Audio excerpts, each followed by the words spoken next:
সম্প্রতি এক প্রবাসী দেশে এসে বিমানবন্দর থেকে বাড়িতে ফেরার পথে সড়ক দুর্ঘটনার শিকার হয়েছেন। এতে তার স্ত্রী, সন্তান, মা সহ পরিবারের প্রায় সবাই মারা গেছেন।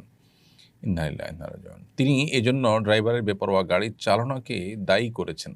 ড্রাইভারের ভুলে কেউ মারা গেলে ইসলামের আলোকে তার শাস্তি কী? খুবই দুর্ভাগ্যজনক একটি বাস্তবতা যে আমাদের দেশে সড়ক দুর্ঘটনা এত বেশি হয় এবং সড়ক দুর্ঘটনায় মৃত্যু, আহত হওয়ার পরিমাণ এত বেশি যে পৃথিবীর খুব কম দেশেই সম্ভবত এরকম দুর্ভাগ্যজনক পরিস্থিতি আছে।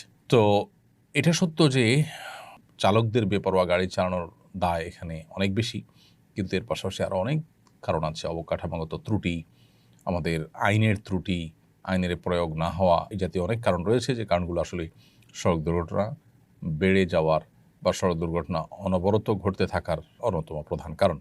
ড্রাইভারের ত্রুটির কারণে যদি অ্যাক্সিডেন্ট হয়ে থাকে, যেমন তিনি অসতর্কতা অবস্থায় ড্রাইভিং করেন অথবা নির্ধারিত গতিসীমার চাইতে বেশি চালান অথবা নেশা করে তিনি ঘুমের ভাব নিয়ে গাড়ি চালিয়েছেন বা ঘুমের ভাব নিয়ে গাড়ি চালিয়েছেন, এরকম যদি হয় তাহলে সেক্ষেত্রে সেটা কতল বিসবাব বা এমন হত্যার আওতায় পড়বে যেটা আসলে কোনো ব্যক্তি কোনো হত্যার জন্য কারণ হলো।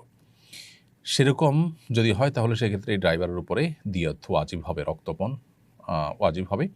রক্তপণ হলো ১০০ ওঁটের মূল্য।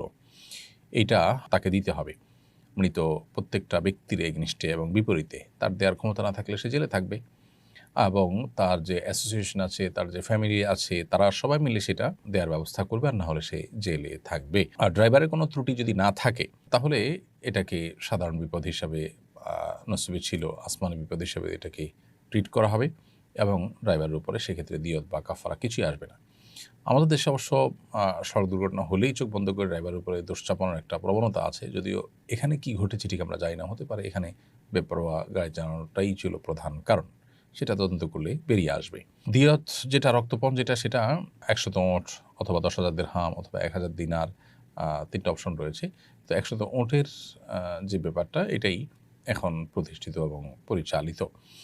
বিশেষ করে মিডল ইস্টে, সৌদি আরব সহ অন্যান্য যে দেশগুলোতে কোরআন এবং হাদিসের আলোকে বিচার কার্য পরিচালনা হয়, সে সমস্ত দেশগুলোতে এখনও ১০০ ওঁটের মূল্য দিতে হয় মানুষের জীবন হানির জন্য যদি কেউ দায়ী হয়ে থাকে তাহলে।